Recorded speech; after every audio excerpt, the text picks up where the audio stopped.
Bonjour à tous, j'espère que vous allez bien.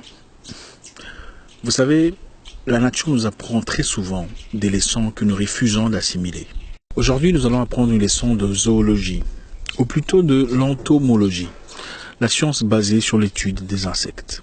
Pour mieux nous éclairer, je vais vous raconter une histoire. Après qu'ils eurent pondu des œufs sur le même arbre, deux papillons de différentes espèces prirent leur dernier vol pour toujours.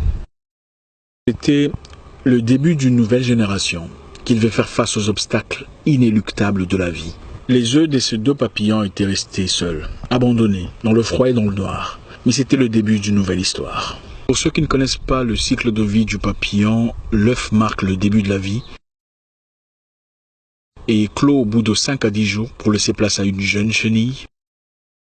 La chenille grossit vite et se transforme en chrysalide.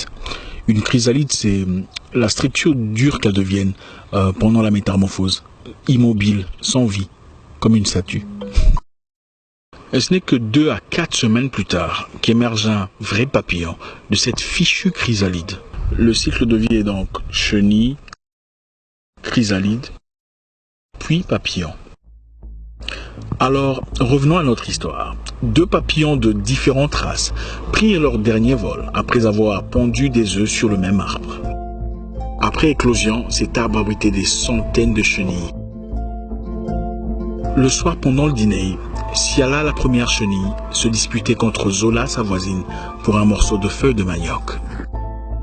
Siala et Zola étaient certes toutes des chenilles, mais elles étaient issues des différentes mères et de différentes races. C'était la guerre entre les deux. Chacune d'elles voulait le plus grand morceau. C'est moi qui ai trouvé ça. Non, c'est moi qui ai trouvé ça. Difficile à arbitrer. Zola était un peu plus forte que Siala. Alors elle prit de force cette feuille de manioc et la mangea brutalement. La rivalité était évidente entre les deux chenilles et la guerre était déclarée. Le moment arriva où Siala et Zola devinrent des chrysalides en phase finale de leur cycle.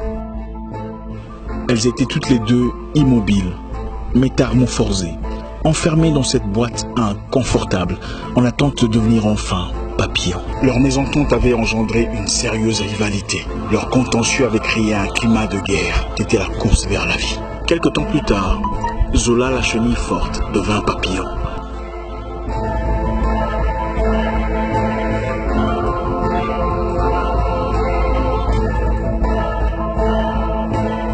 Elle planait dans toute sa beauté, le haut de montagne qui surplombait l'arbre de sa naissance. Siala était triste, angoissée, malheureuse. Elle ne pouvait pas comprendre comment c'est à elle que ça arrivait. Pourquoi les autres volaient, planaient, jouissaient du bonheur de la vie.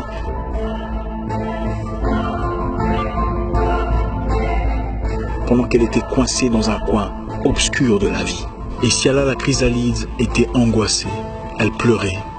Elle demandait à Dieu pourquoi c'est à elle que ça arrivait. 7 jours plus tard, elle apprit une nouvelle dévastatrice. Zola avait rendu l'âme. Elle était désemparée, sous le choc. Elle ne comprenait pas ce qui arrivait. C'est alors qu'un vieux corbeau lui dira « Pourquoi es-tu angoissée, Siala ?»